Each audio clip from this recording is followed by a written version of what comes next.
Hello everyone, welcome back to the Real Starfighter, and today we will be adapting Boelcke's third rule to the X-Wing Miniatures game. Boelcke's third rule reads, fire only at close range and only when your opponent is properly in your sights.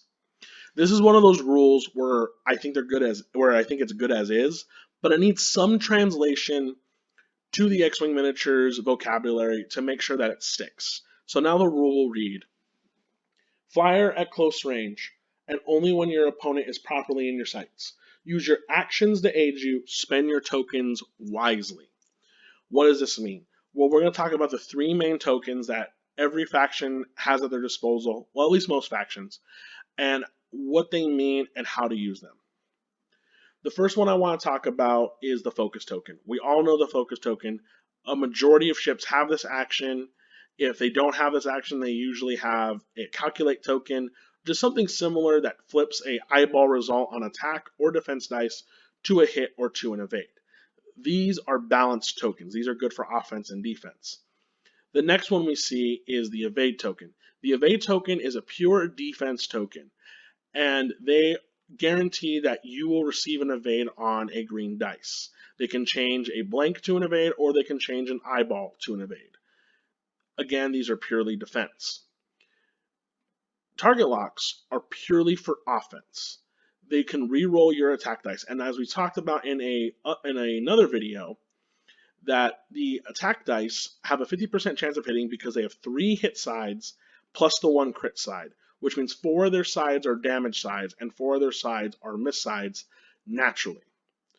So we know if we were to re-roll this dice, we would have a 50% chance of receiving a hit result. Now, firing at close range. In this game, close range gives you a bonus attack die, which is great for this game. So in these examples, let's look at some of these. For the TIE Defender and for the TIE Interceptor, they naturally have 3 attack dice. Now getting in close will get them that 4th attack die. Rolling 4 dice is amazing in this game. It makes you maximize your damage output. Getting all 4 of these to hit makes your opponent really hope that their green dice come out on top. But I'll tell you this right now, as we talked in the previous video, they most likely won't because of the way the dice are made.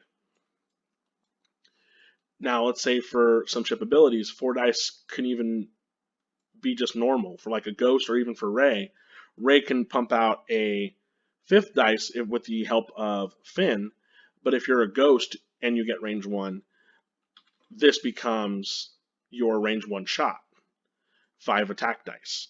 So firing at close range is great because you get an extra attack die. Remember, shooting your opponent is how you win this game. Eliminating ships off the board is how you win this game. So if you have more red dice to do that, you have a better chance of doing that objective.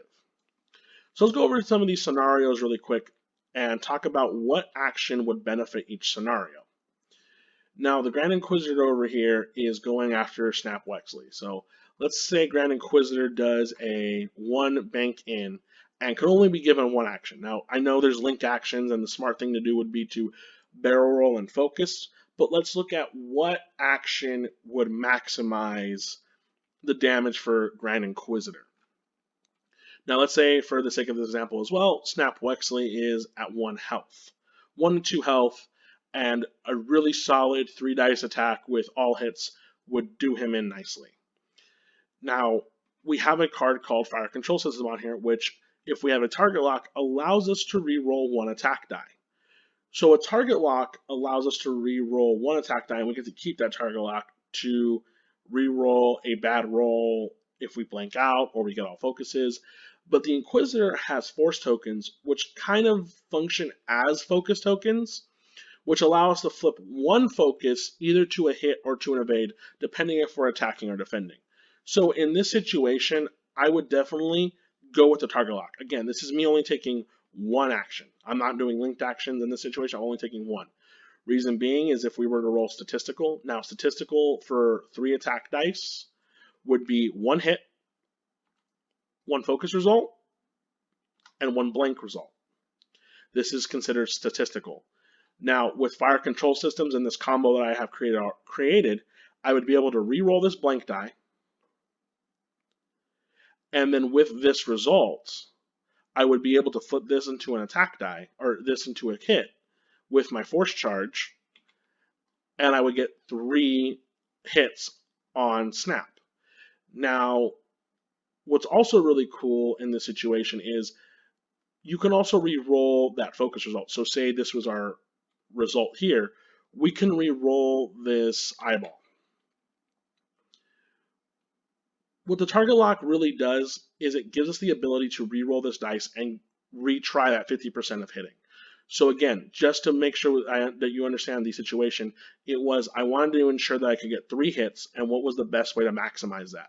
The best way to maximize that was to take a target lock, allow me to re-roll and use my force charges to hit my opponent for 3 damage.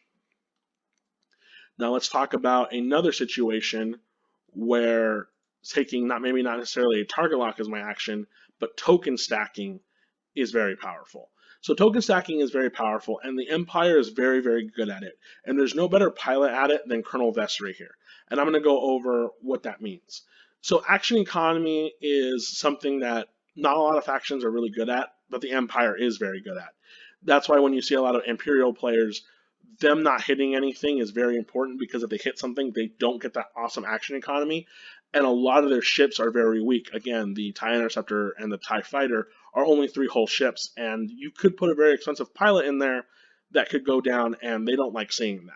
So they have great action economy to help them stay alive. So using your actions wisely helps you stay alive. So let's take a look at Colonel Vessery real quick. Let's say Colonel Vessery is going up against Rey over here, and Colonel Vessery does a 3 forward. Now, per Colonel Vessery's ability, and again, Empire is really great at action economy.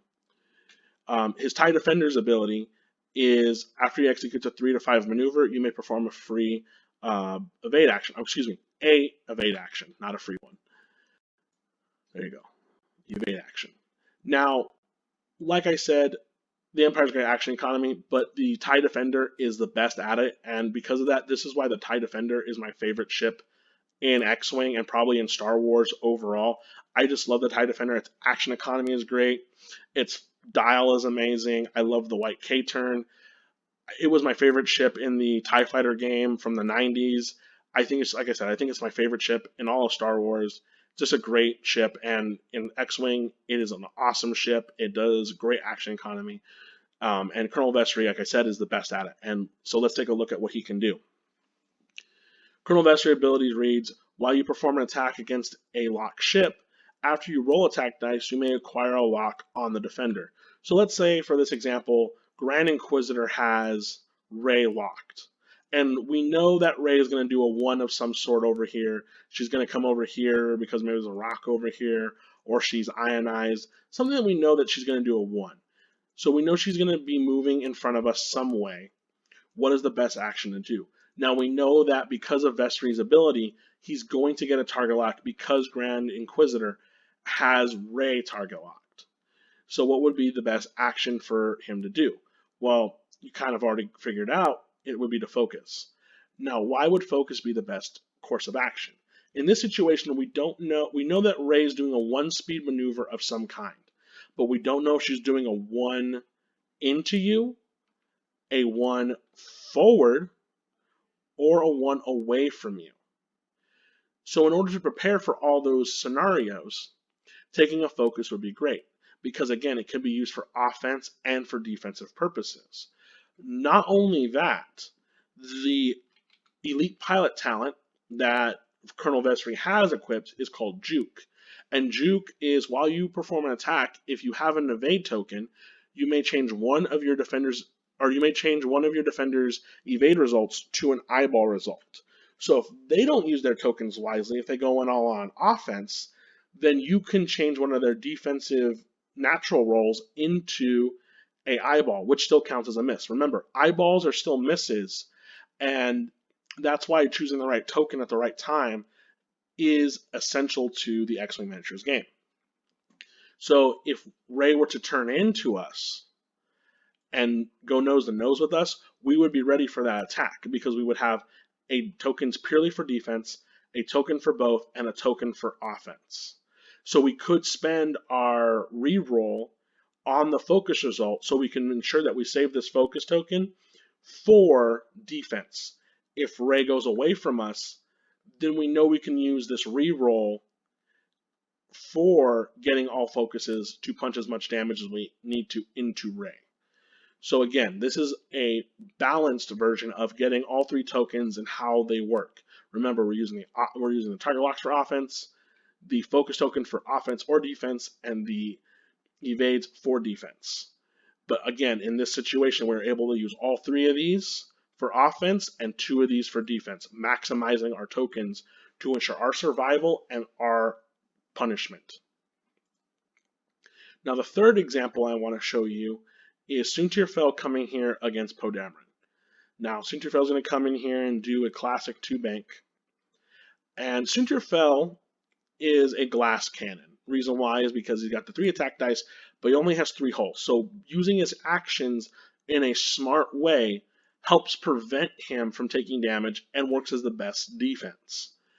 Now, he also has an ability that says, at the start of the engagement phase, if there is an enemy ship in your bullseye arc, gain 1 focus token.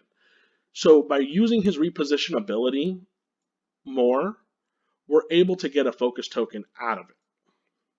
So if we were to do a barrel roll into a boost like I just did, he would be able to use his position to acquire this focus token because Poe is in the bullseye arc.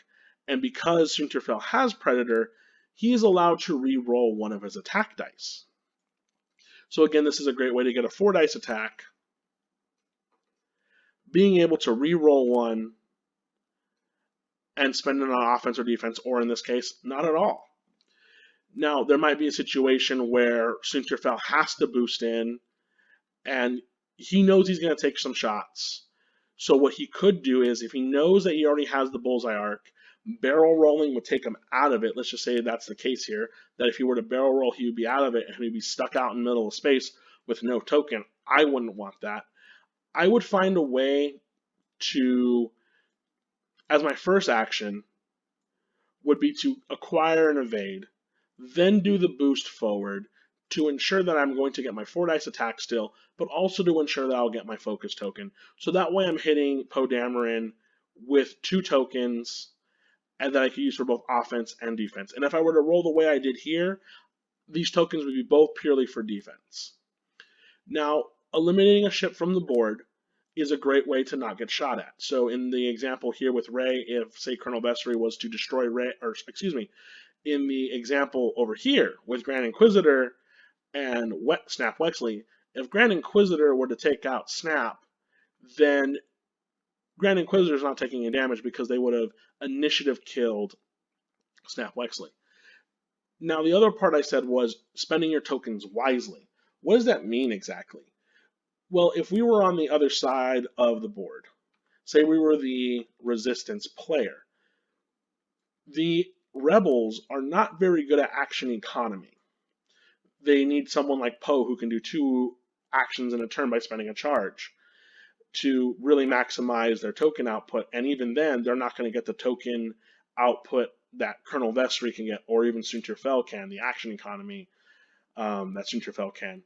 So let's look at a situation where maybe Poe Dameron has a target lock on Suntirfell, and then Suntirfell ran away and was able to get an evade and boost it over here. If I was Poe and I got my target lock with one of my actions, and that's all I had, and I rolled out my dice, I would not spend my target lock in this situation.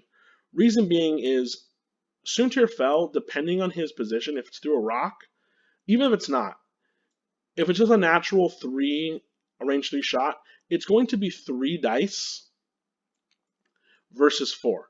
Now, I know with statistics of the 2 dice I've been speaking of a lot, it's more likely I push more damage in than defense. But with that evade token there, I know he's going to evade. I know they are going to switch one of these to an evade result. And if I were to spend this target lock and land into more focuses, then I would be really sad because I would not be able to flip anything into a hit because I can't use a target lock to flip into a focus. And if Suntirfell were to roll out, all they really need to do is flip one to an evade, and they ensure their survival to block the one hit that goes through from me spending this token prematurely. So what I would do is actually save the token until I was in close range and then spend it. Anyway, that's everything you need to know about the third rule of the Dicta Boelcke applied to X-Wing. If this video helps you out, share it with a friend. Make sure you like this video, subscribe to the channel. This place crawls, and remember to always check your 6.